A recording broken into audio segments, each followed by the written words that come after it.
Hi viewers, welcome to our channel. ప్రస్తుతం మనతో పాటు writer and director Kanagala Jayakumar గారు ఉన్నారు. వారితో ఒకసారి మాట్లాడదాం.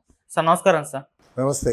సార్ మీరు ఎప్పటి నుంచో కూడా 90s కాలంలోని సినిమాలని మనతో చెప్తూ వస్తున్నారు, ప్రేక్షకులతో పంచుకుంటూ వస్తున్నారు. ఎన్నో సినిమాలు మీ ప్లేలిస్ట్లో కూడా యాడ్ అయిపోయాయి సార్. మరి ఇవాళ కూడా మా కోసం, మా ప్రేక్షకుల కోసం ఒక మంచి సినిమా గురించి చెప్పండి సార్. ఏ సినిమా అయినా పర్లేదు సార్.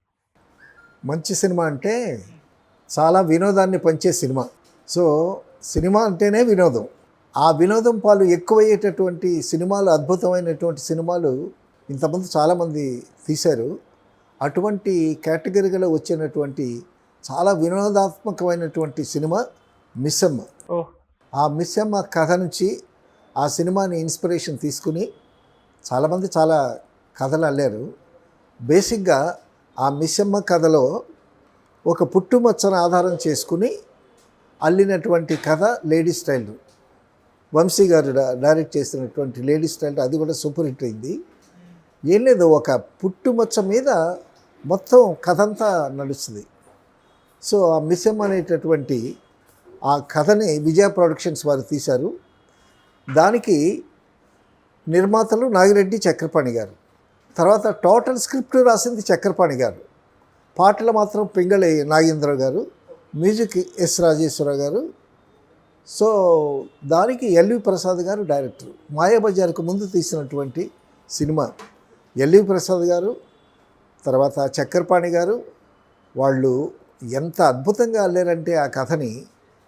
అసలు చాలా వినోదం, అసలు నవ్వు త్రూఅవుట్ ఫిలిం మనం నవ్వుతూ ఉంటాం అన్నమాట. నాగిరెడ్డి గారు నిర్మాత అయితే ఆ సినిమాకి చక్రపాణి గారు కూడా నిర్మాతే. చక్రపాణి గారు చాలా తెలివైన వాడు. ఆయన కొన్ని నవల్స్ తెలుగులో తర్జుమా చేశాడు. చాలా మంచి రైటరు. తర్వాత ఆ చందమామ అనేటటువంటి పుస్తకాన్ని పెట్టడానికి, ఆ చందమామతో ఆబాలగోపాలను అలరింప చేసేటటువంటి ప్రింటింగ్ చేయించి ఆ చందమామ అనేటటువంటి ఆ కథల పుస్తకం చాలా పాపులర్ అయింది. దానికి నాంది చక్రపాణి గారు. సో మొత్తం స్క్రిప్ట్ చక్రపాణి గారు రాస్తే, ఎల్వి ప్రసాద్ గారు డైరెక్షను, స్క్రీన్ ప్లే కూడా చక్రపాణి గారి. అందులో రామారావు గారి హీరో, నాగేశ్వరరావు గారు ఒక క్యారెక్టరు, అందులో సావిత్రి. ఈ సావిత్రి ఆ సినిమాతోనే చాలా పాపులర్, చాలా ఫేమ్ వచ్చింది ఆవిడకి. ఆ క్యారెక్టర్కి చాలా చక్కగా సూట్ అయింది. అంతకుముందు సావిత్రికి ముందు భానుమతిని అనుకున్నారు. కొంత షూట్ చేశారు కూడా. షూట్ చేసిన తర్వాత ఒకరోజు భానుమతి షూటింగ్కి లేటుగా వస్తే చక్రపాణి గారు గద్దించడం వల్ల ఆవిడ తప్పుకున్న తర్వాత ఆ ప్లేస్లో సావిత్రిని పెట్టారనమాట. ఫుల్ ప్లెడ్జ్డ్ హీరోయిన్గా చేయటం అనేటటువంటి సావిత్రిది ఫిలిం అది. ఓకే. సో కథ ఏంటంటే స్థూలంగా ఎస్వి రంగారావు గారు, ఆయన వైఫ్ ఋషేంద్రమణి అనుకుంటే వేసింది. వాళ్ళకి ఇద్దరు కూతుర్లు. పెద్ద కూతురు తిరునాళ్ళలో చచ్చిపోద్ది, చిన్న కూతురు వీళ్ళతో ఉంటుందన్నమాట. ఆ తిరునాళ్ళలో చచ్చిపోయినటువంటి కూతురు కోసం వీళ్ళు, ఆ తప్పిపోయినటువంటి కూతురు మళ్ళీ ఎప్పుడు దొరుకుద్దా అని ఎదురు చూస్తూ ఉంటారు. అయితే ఆ కూతుర్ని కనిపెట్టడానికి నాగేశ్వరరావు గారు ప్రైవేట్ డిటెక్టివ్ క్యారెక్టర్ వేశాడు.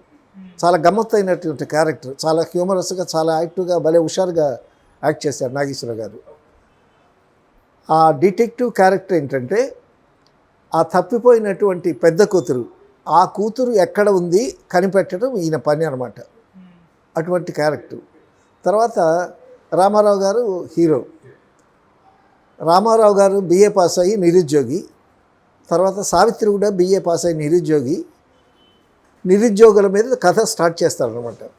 వీళ్ళిద్దరూ ఉద్యోగం కోసం వెతికేటటువంటి ప్రయత్నంలో వాళ్ళిద్దరికి పరిచయం అవుద్ది. ఆ పరిచయం అయిన తర్వాత పేపర్లో ఒక యాడ్ వస్తుంది. ఏమని? సంగీతం నేర్పడానికి, స్కూలు నడపడానికి 2 టీచర్స్ కావాలి. ఆ 2 టీచర్స్ భార్యాభర్తలు అయితే బెటరు. వాళ్ళకి సంగీతం కానీ నృత్యం కానీ వచ్చి ఉంటే వాళ్ళ అమ్మాయికి నేర్పించడానికి అది కూడా యాడ్ అయితే బెటర్ అని ఒక యాడ్ ఇస్తారనమాట. యాడ్ ఇచ్చేసరికి రామారావు గారు చదువుతాడు. చదివి ఉద్యోగం కావాలనేసరికి ఆశ కదా. కానీ భార్యాభర్తలు అయి ఉండాలని కండిషన్ ఉంది అందులో. అయ్యో వచ్చిన ఉద్యోగం పోయింది అని అనుకుంటాడు. అసలు ఏమిటంటే సావిత్రి అడిగితే అప్పుడు విషయం చెప్తారన్నమాట. అప్పుడు రామారావు గారు ఓ చిన్న ప్లాన్ వేస్తాడు. ఏమండి మీరు బిఏ పాస్ అయ్యారు, ఖాళీగా ఉన్నారు, నేను బిఏ పాస్ అయ్యాను, ఖాళీగా ఉన్నాము, కానీ మనకు ఉద్యోగం కావాలి. సో ఉద్యోగం కావాలంటే భార్యాభర్తలు అయి ఉండాలని అంటున్నారు. మన ఇద్దరం భార్యాభర్తలుగా నటించి ఆ ఉద్యోగాలు సంపాదించి జీవనోపాధి గడుస్తుంది కదా అది ఇది అని అంటే ఆవిడ ముందు ఒప్పుకోదు సావిత్రి. ఒప్పుకోకుండా తర్వాత ఈయన కన్విన్స్ చేస్తే అప్పుడు ఒక 2 నెలలు బాకీ, ఒక 400 బాకీ పడ్డారు ఒకళ్ళకి. రమణారెడ్డి అనేటటువంటి క్యారెక్టర్ ఒకటి ఉంటుంది. ఆ క్యారెక్టర్ ఏమో ఈ సావిత్రిని పెళ్లి చేసుకో అని వెంటబడుతుంటాడు. వాడి దగ్గర 400 రూపాయలు అప్పు తీసుకున్నారు. ఆ అప్పు తీర్చడానికి ఆ రామారావు గారు చెప్పిన విషయం ఒప్పుకుంటుంది అనమాట. ఓకే, 2 నెలలే పనిచేస్తాను, నేను 2 నెలలే భారీగా నటిస్తాను అని చెప్పి వాళ్ళిద్దరూ ఎస్వి రంగారావు గారి ఇంటికి వస్తారు. అందులో ఎస్వి రంగారావు గారికి ఋషేంద్రమణికి ఒక కూతురు జమున అనమాట.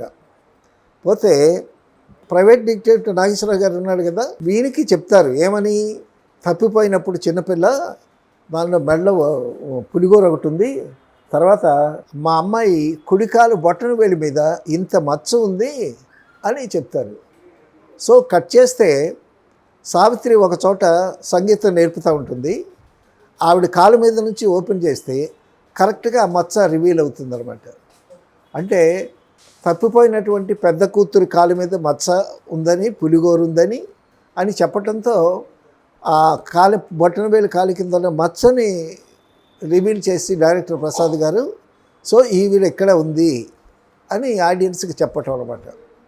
తర్వాత సో వాళ్ళిద్దరు వస్తారు. వాళ్ళిద్దరూ వచ్చిన తర్వాత భార్యాభర్తలుగా నటిస్తూ ఉంటారు. ఆఖరికి ఈ అమ్మాయి క్రిస్టియన్, సావిత్రి క్రిస్టియన్. అంటే జాతరలో తప్పిపోతే ఒక క్రిస్టియన్ పేరెంట్స్కి దొరికిందనమాట సావిత్రి.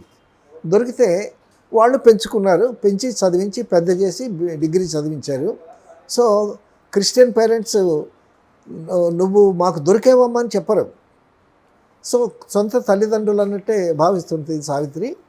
సో ఆ విధంగా ఉద్యోగం కోసం 2 నెలలు అప్పు తీర్చడం కోసం వీళ్ళిద్దరూ ఇక్కడ ఉంటారన్నమాట. ఇలా ఉంటుండగా ఆ మచ్చ ఉన్నదే సావిత్రి, ఈ ఇంటికే ఉద్యోగం వచ్చింది. So private detective character Nageswara Rao garu ఈ అమ్మాయి ఎవరు అసలు బయటికి వెళ్లకుండా ఈ అమ్మాయినే చూస్తూ ఉంటాడు. ఈ అమ్మాయి ఎక్కడి నుంచి వచ్చింది, ఈ అమ్మాయి దేవూరు, ఒకవేళ ఈ అమ్మాయి మా అమ్మాయి అవుతుందా, ఈ ఇంటి పెద్ద కూతురు అవుతుందా అని కథంతా ఆ మచ్చ చుట్టూ, ఆ సావిత్రి, రామారావు గారు ఆ ఫ్యామిలీ చుట్టేంత కథ చదువుతాడు. అసలు టోటల్గా ఇండోర్లోనే తీశారు. అక్కడ అసలు అవుట్డోర్కి వెళ్ళాల్సినటువంటి పని లేదు. సెట్స్ కూడా, పాటలకు కూడా సెట్స్ వేశారు. సో టోటల్గా ఈ ఎవరైతే వెతుకుతున్నారో ఆ అమ్మాయే ఈ అమ్మాయి. ఉద్యోగరీత్యా ఆ అమ్మాయి ఇక్కడికే వచ్చింది. సో వీళ్ళ పెద్ద కూతురని వాళ్ళకి తెలియదు, సో ఆడియన్స్కి మాత్రం తెలుసు. ఓకే. సో ఆ మచ్చ ఎప్పుడు రివీల్ అవుతుంది, వీళ్ళు ఎప్పుడు కలుస్తారు అనేటటువంటి ఆ టెన్షన్ మీదే స్క్రీన్ ప్లే అంతా భలే స్క్రీన్ ప్లే చేశాడు చక్రపాణి గారు. టోటల్ స్క్రిప్ట్, డైలాగులు అన్నీ ఆయనే, పాటలు మాత్రం పింగళ నాగేంద్ర గారు రాశారు. సో ఈ విధంగా జరుగుతూ ఉంటుండగా వీళ్ళు వెళ్ళేసరికి వీళ్ళకి తెలియదు కదా, వాళ్ళిద్దరు భార్యాభర్తలు అన్నారు కదా, భార్యాభర్తలుగానే ట్రీట్ చేస్తూ ఉంటారు. వీళ్ళకి ఒక 2 గదులు ఇస్తారు. 2 గదులు ఇస్తే సావిత్రి ఏమో మిస్సమ్మ క్యారెక్టర్. మిస్సమ్మ అంటే క్రిస్టియన్ గర్ల్ కాబట్టి మిస్సమ్మ అని పేరు పెట్టారు. తర్వాత అప్పుడే 1955లోనే హిందూ ఫ్యామిలీకి క్రిస్టియన్ ఫ్యామిలీకి ఉండేటటువంటి డిఫరెన్సెస్ అవన్నీ బాగా చక్కగా డిపిక్ట్ చేశారు. 1955 అంటే ఇప్పటికి ఎన్ని సంవత్సరాలు చూడు. సో ఆ రిలీజియన్ దీని కాకుండా మళ్ళీ ఆ రిలీజియన్ మీద సీరియస్గా పోలేదు, వినోదాత్మకంగానే వెళ్ళారు. సో క్రిస్టియన్స్ కొంతమంది బొట్టు పెట్టుకోరు కదా. సో ఈ ఫ్యామిలీ వచ్చేసరికి ఏంటమ్మా బొట్టు పెట్టుకోలేదు నువ్వు, అది ఇదని బొట్టు పెట్టడం, ఈ సావిత్రి విసుకోవటం, తర్వాత ఈ భార్యాభర్తలు అని అంటే ఈవిడికి విసుగొచ్చేస్తూ ఉంటుంది. చాలా పొజిటివ్ క్యారెక్టర్ సావిత్రి అలగటం, రామారావు అలక తీర్చటం, ఆ అలిగేటటువంటి కోపం వచ్చినప్పుడు సావిత్రిని చూడాలి, బొంగమూతి పెట్టిన ఎంత అందంగా ఉందో సావిత్రి, బ్యూటిఫుల్ పర్ఫార్మెన్స్. మరి అప్పటికే అమ్మాయికి అంత మెచ్యూర్డ్ యాక్టింగ్ ఎలా వచ్చిందో తెలియదు. మరి ఎల్వి ప్రసాద్ గారు అమ్మాయిని ఎట్లా తీర్చిదిద్దారో, కానీ చాలా బ్యూటిఫుల్ ఎక్స్ప్రెషన్స్ ఇచ్చింది. వీళ్ళిద్దరికి 2 గదులు ఇచ్చారు. గదిలిస్తే మధ్యన తలుపేసుకొని ఆ అమ్మాయి ఎటు ఉంటుంది, ఈయన ఇటు ఉంటాడు. వాళ్ళు మాత్రం వాళ్ళని చూడటానికి వచ్చేటప్పుడు మాత్రం ఇద్దరు కలిసి ఉంటారు. సో దానికి రాజేశ్వరరావు గారు చాలా అద్భుతమైనటువంటి మ్యూజిక్ ఇచ్చాడు, అద్భుతమైనటువంటి పాటలు అందులో. సో వీళ్ళు వచ్చిన తర్వాత జమునకేమో సంగీతం నేర్పడం. ఈ సంగీతం నేర్పడానికి జమున వచ్చి వీళ్ళు భార్యాభర్తలుగా నటించటం ఈవిడికి చాలా ఇబ్బందిగా ఉంటుంది. సావిత్రికి ఇబ్బందిగా ఉండి విసుక్కుంటూ ఉంటే అప్పుడేమో జమున వచ్చి మీరు విసుక్కుంటున్నారు, మీరు వద్దు, మాస్టర్ గారి దగ్గర నేను సంగీతం నేర్చుకుంటాను అని ఈ మాస్టర్ గారిని లాక్కెళ్తుంది. సో మాస్టర్ గారిని లాక్కెళ్ళేటప్పుడు తనకి తెలియకుండా ఒక ర్యాపో డెవలప్ అవుద్ది సావిత్రికి. డెవలప్ అయ్యి జమునికి మళ్ళా సావిత్రికి పడదు అక్కడ. సో జమునేమో రామారావు గారితో కాస్త ఫ్రీగా మూవ్ అయ్యేసరికి ఈవిడ మూతి ముడుచుకుంటుంది. సో వాళ్ళిద్దరి మధ్య మంచి ఇరుక్సం పోషను రామారావు గారు. మళ్ళీ ఆయన మీద ఇసుక్కుంటుంది, మీరు ఆమెకే డ్యాన్స్ నడపండి, మీరు వెళ్ళండి, అది ఇది, నేను ఇంటికి పోతాను. అడిగినప్పుడల్లా నేను ఇంటికి పోతాను, నేను ఇక్కడ ఉండును, మీ భారీగా నటించడం నాకు ఇబ్బందిగా ఉంది, నేనేమో క్రిస్టియన్ గర్ల్ని, నేను ప్రభువుని నమ్ముకున్నాను, వాళ్ళేమో బొట్టు పెట్టుకోమంటారు, అది ఇదని భలే యాక్ట్ చేసింది సావిత్రి. చూడాలి అది సినిమా. ఆ సినిమా మిస్సమ్మ సినిమాని యాజ్ ఇట్ ఈజ్గా ఇప్పుడు ఆర్టిస్టులతో యాజ్ ఇట్ ఈజ్గా తెచ్చిన చాలా అద్భుతంగా ఉంటుంది. మిస్సమ్మ అనేటటువంటి పేరుతో మరొక సినిమా తీశారు, మరొక సినిమా కూడా వచ్చింది. అవును. సో ఈ లేడీ స్టైలర్లో వంశీ గారు పెట్టాడు మచ్చ జమజచ్చ అని. సో ఆ లేడీ స్టైల్ కథకి ఇన్స్పిరేషన్ ఈ మిస్సమ్మ, ఆ మచ్చే, ఆ పుట్టుమచ్చ అనమాట.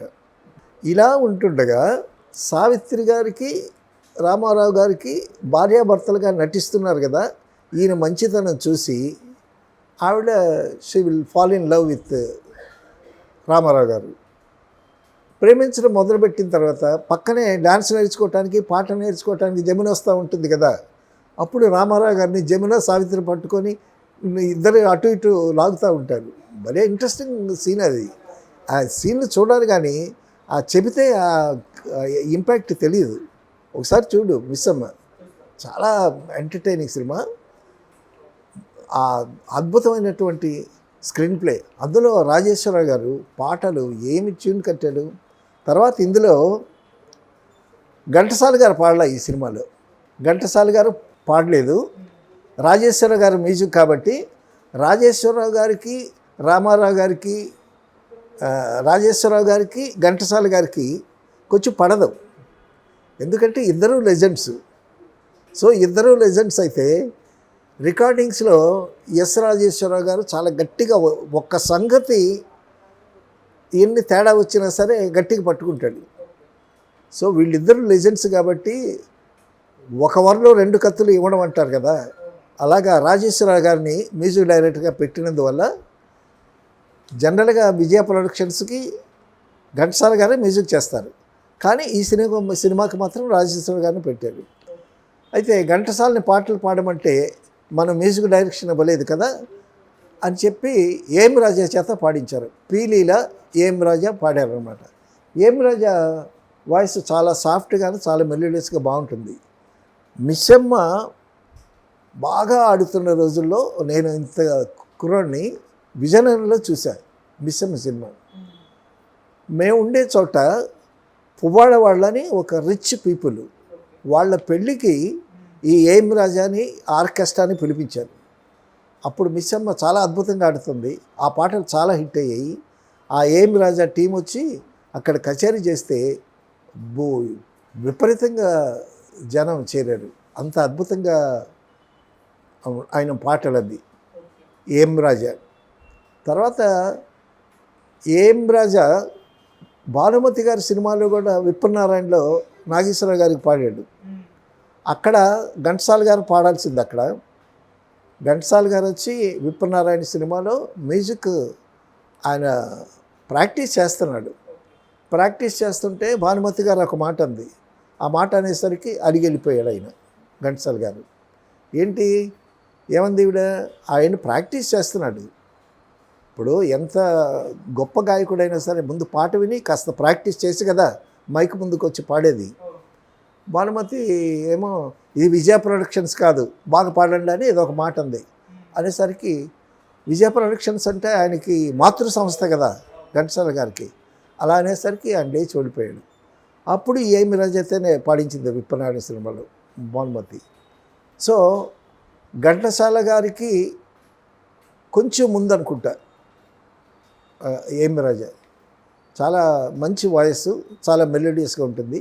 అంటే ఘంటసాల గారు అంత గంభీరంగా ఉండదు కానీ వాయిస్ మెలోడియస్గా హాయిగా ఉంటుంది. తర్వాత ఈ రేలంగికి ఒక బ్రహ్మాండమైనటువంటి క్యారెక్టర్ పెట్టాడు. రేలంగి 2 పాటలు సొంతంగా పాడాడు ఆ సినిమాలో. Comedy character. ఆ కామెడీ క్యారెక్టర్ అంటే అడుక్కునే క్యారెక్టర్. హార్మోనియం పెట్టుకొని హార్మోనియం వాయిస్తూ పాట పాడుతూ అడుక్కుంటుంటాడు అనమాట.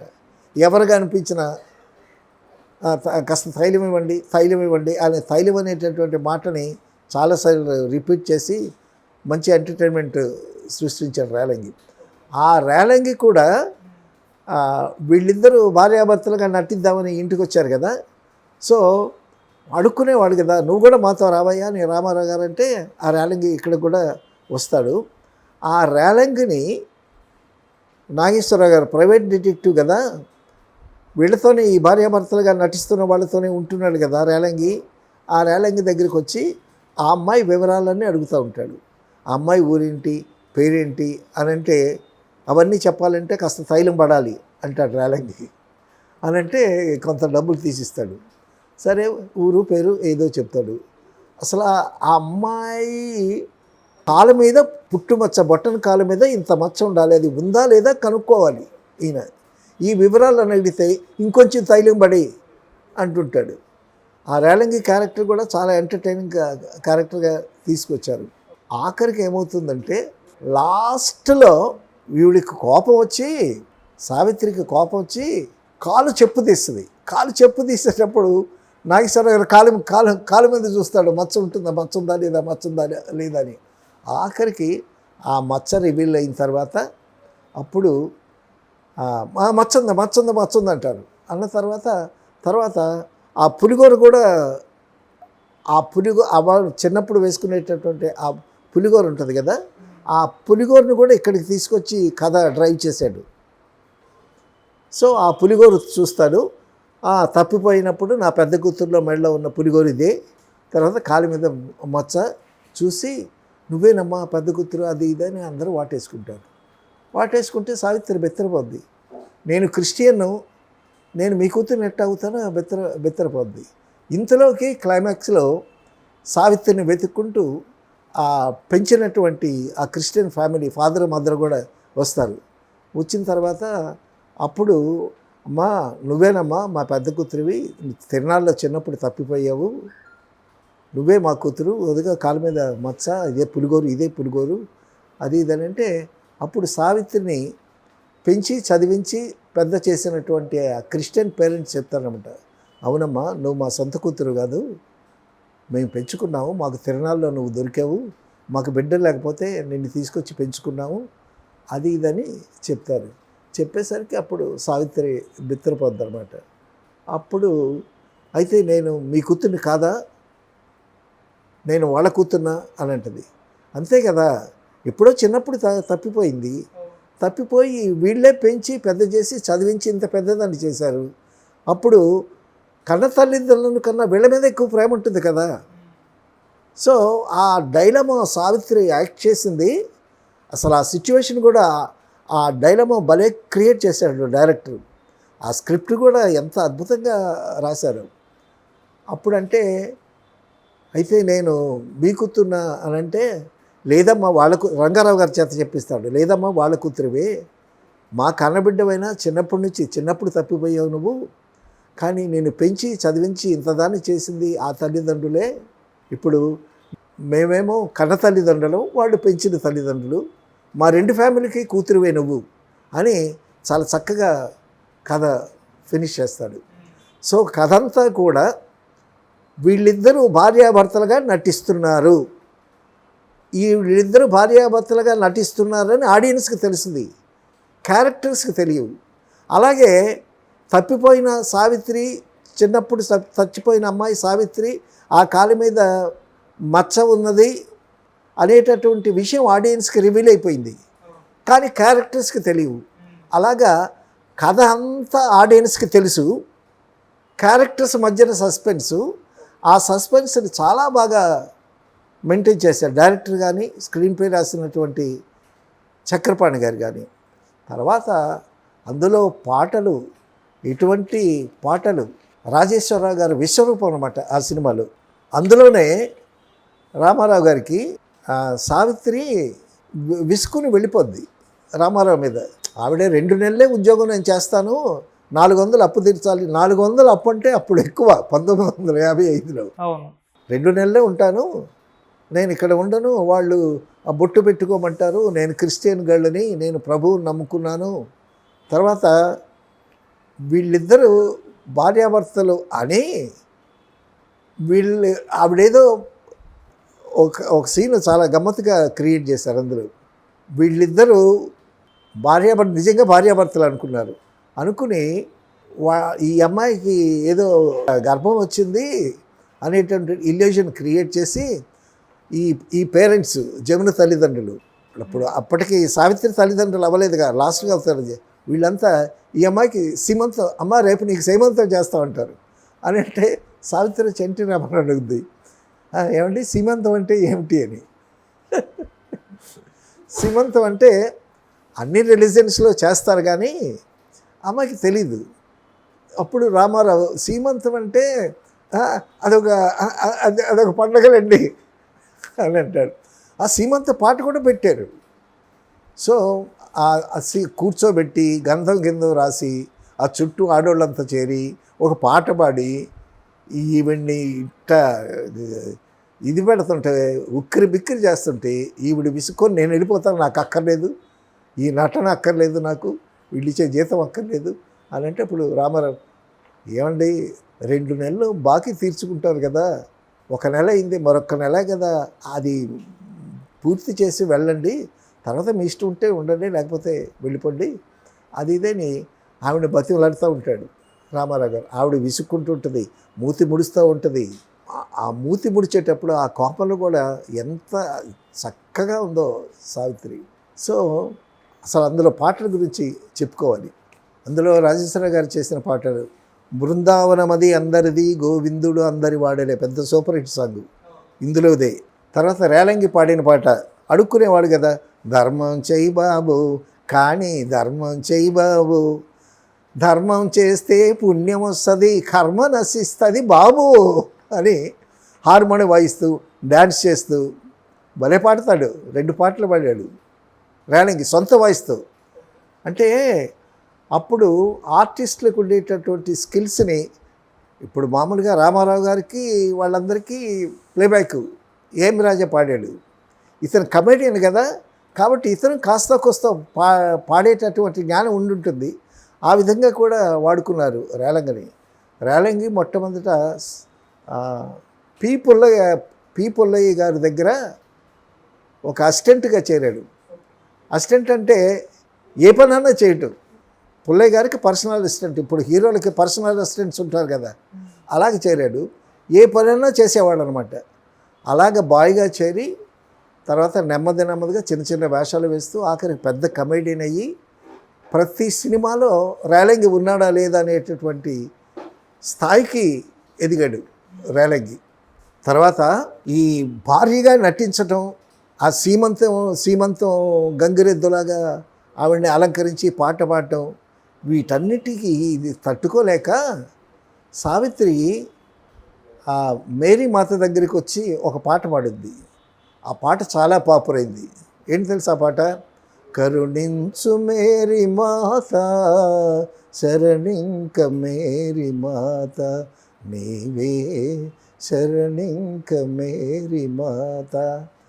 అసలు క్రిస్టియన్ సాంగ్స్ ఎలా ఉంటాయో అంత అదే స్టైల్లో చక్కగా మ్యూజిక్ చేశాడు రాజేశ్వర గారు. ఆ పాట చాలా పాపులర్ అయింది. తర్వాత ఆ క్రిస్టియన్ ఆ సాంగ్ కోసం క్రిస్టియన్స్ ఆ సినిమా చాలామంది చూశారు. అంత పాపులర్ అయింది ఆ సాంగ్. తర్వాత అందులో పింగళి నాగేంద్ర గారు రాసిన లైన్లు, కరుణించు మేరీ మాత శరణింక మేరీ మాత, నీవే శరణింక మేరీ మాత, భువిలేని దారి చేరి పరిహాసమాయ బ్రతుకు, క్షణమైన శాంతి లేదే దినదినము శోధనాయే. ఈ క్రిస్టియన్ సాంగ్స్కి కొన్ని పడికట్టు పదాలు ఉన్నాయి. పరిశుద్ధాత్మని, శాంతి అని అటువంటి పదాలు కూడా వేసి రాశాడు పింగళి నాగేంద్ర గారు. సో ఓ పాట రాయటానికి కూడా వాళ్ళు ఎంత స్టడీ చేస్తాడనేటటువంటిది ఒక నిదర్శనం. తర్వాత ఇంకా అద్భుతమైనటువంటి పాట ఈ చీటికి మాటికి సావిత్రి విసుక్కొని మూతి ముడుచుకుంటుంది కదా. మూతి ముడుచుకుంటే రామారావు గారు పెరట్లోకి వచ్చి చందమామతో పాట పాడతాడు. చందమామతో కంప్లైంట్ చేస్తాడు అంటే ఏంటి తెలుసా అది? రావోయి చందమామ. ఇందులో పాట అది చాలా పాపులర్. రావోయి చందమామ మా వింత గాథ వినుమా, రావోయి చందమామ అని. తన మతమేదో తనది, మన మతమసలే పడదోయ్, మనము మనమను మాటే అనని ఎదుతానదోయ్ అని చంద్రుడిని చూసి చంద్రుడు కంప్లైంట్ చేసి ఆవిడ మీద పాట పడతారు అన్నమాట. సో ఆ పాటలో మళ్ళా ఆవిడ కూడా జాయిన్ అవుద్ది.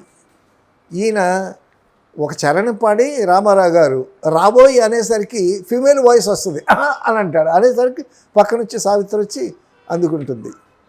సో అది చాలా పాపులర్ ఆ పాట. ఇప్పటికీ కచేరీలో పాడుతున్నారు. బాలసుబ్రహ్మణ్యం గారి కాంపిటీషన్స్కి వచ్చినటువంటి వాళ్ళు చాలామంది ఈ పాట పాడారు. ఈ పాటని ప్యారడీ కూడా చేశారు తర్వాత రాజేశ్వరరావు గారు విశ్వరూపం అయ్యా ఎంత బాగా చేశారు అప్పట్లో.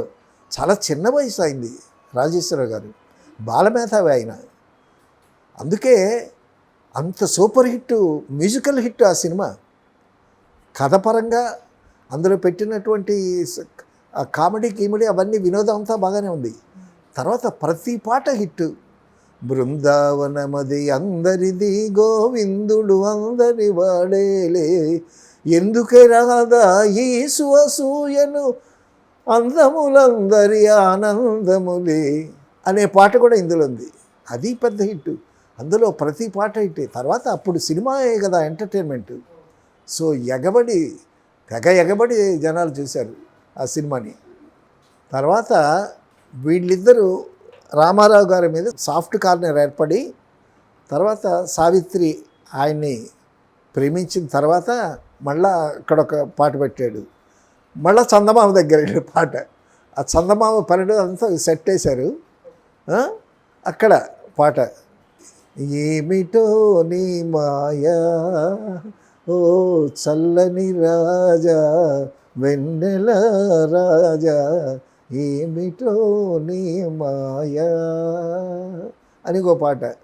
తర్వాత చరణాల్లో కరుణ కలికమిది నీ కిరణములే, చెలిమి కోరుచు ఏవో పిలుపులు నాలో నాకే వినిపించనయా, ఏమిటో ఈ మాయా ఓ చల్లని రాజా వెన్నెల రాజా.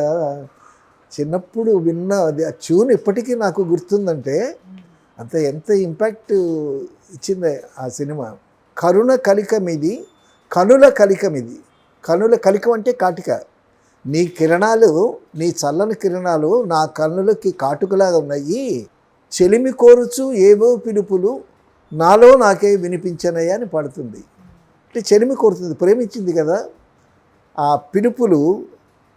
పిలుపులు నాలో నాకే వినిపిస్తున్నాయి అని రామారావు గారి హీరో మీద ప్రేమభావం పుట్టిన తర్వాత పాడేటటువంటి పాట. ఈ పాట కూడా సూపర్ హిట్. అందులో అన్ని పాటలు హిట్టే. ఎంత అద్భుతంగా చేశాడో రాజేశ్వరరావు గారు. అందుకే ఆయన మ్యూజిక్లో ఎవరైనా ఇంటర్ఫేర్ అయితే ఒప్పుకోడు. అంత ఆత్మవిశ్వాసం, అంత అభిజాత్యం, అతని మీద అంత గొప్ప నమ్మకం. రాజేశ్వరరావు గారు ట్యూను యాజ్ ఇట్ ఈజ్గా ఒక్క రావు బాల సరస్వతే పాడగలదంట, ఇంకెవరు పాడలేరు అని పెద్దలు చెప్తారు. రాజేశ్వరరావు గారు కూడా ఒకసారి అన్నారట, నా ట్యూను యాజ్ ఇట్ ఈజ్గా సుశీల కానీ, జానకి కానీ, ఘంటసాల కానీ, పివి శ్రీనివాస్ కానీ, ఏఎం రాజా కానీ, వీళ్ళందరికన్నా నా ట్యూను కరెక్ట్గా, నా స్వరం కరెక్ట్గా పలికేది రావు బాల సరస్వతే అని చెప్పేవాడు. సో అంత గొప్ప మేధావి, అంత అద్భుతమైనటువంటి మ్యూజిక్ ఇచ్చినటువంటి ఆయన రాజేశ్వరరావు గారిని, ఇది 1955 అయితే 57లో మాయాబజార్ తీస్తే మాయాబజార్లో పెట్టారు, మళ్ళీ ఆయనకే మ్యూజిక్ ఇచ్చారు. మళ్ళీ నాగిరెడ్డి గారు, చక్రపాణి గారు ఏదో ఇంటర్ఫైర్ అయ్యాడు. అంటే అప్పటికే 4 పాటలు చేశాడు మాయాబజార్లో. చేస్తే ఇంటర్ఫైర్ అయ్యేసరికి లేచి వెళ్ళిపోయాడు ఆయన. సో అంత ఇది గమ్మత్తుగా చెప్తారు. ఆయన చేసిన సినిమాల కన్నా ఆయన వదిలేసిన సినిమాలు ఎక్కువ అని చెప్తూ ఉంటారు.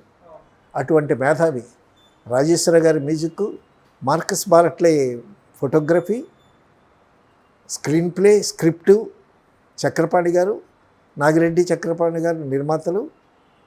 సో రామారావు గారు, నాగేశ్వరరావు గారు, జమున, సావిత్రి, రేలంగి, ఇటువంటి అద్భుతమైనటువంటి కళాకారులు చేసినటువంటి గొప్ప సినిమా మిస్సమ్మ. ఆ మిస్సమ్మ ఇన్స్పిరేషన్ తీసుకొని చాలామంది కొన్ని సిన్ను కొట్టారు కానీ, బట్ ఈ మిస్సమ్మ అనేటటువంటి కథని యాజ్ ఇట్ ఈజ్గా ఇప్పుడున్న ఆర్టిస్టులు తీసినా సరే యాజ్ ఇట్ ఈజ్గా తీస్తే చాలు, అద్భుతంగా ఉంటుంది. సో భార్యాభర్తలుగా నటిస్తున్నటువంటి ఒక జంట హీరోయిన్లు, ఒక బటన వేలు మీద ఒక మచ్చ, ఈ మచ్చ చుట్టూ భార్యాభర్తల నటన చుట్టూ తిరిగేటటువంటి కథ ఇది. విజయ్ ప్రొడక్షన్స్ వాళ్ళు, ఎల్వి ప్రసాద్ గారు అద్భుతంగా డైరెక్ట్ చేసినటువంటి cinema. Okay, thank you so much sir. మీరు అన్నట్టు మరి నిజంగా ఆ సినిమాని మరోసారి డైరెక్టర్స్ ఎవరన్నా, ప్రొడ్యూసర్స్ ఎవరన్నా ఈ టైంలో తీస్తే బాగుంటుంది, అంటే ఆ మ్యాజిక్ ఇంకోసారి రీక్రియేట్ అయితే ఇంకా బాగుంటుంది. ఆ ప్రయత్నం ఏమన్నా చేయాలని మనం కోరుకుందాం sir. And thank you so much sir. Okay, thank you.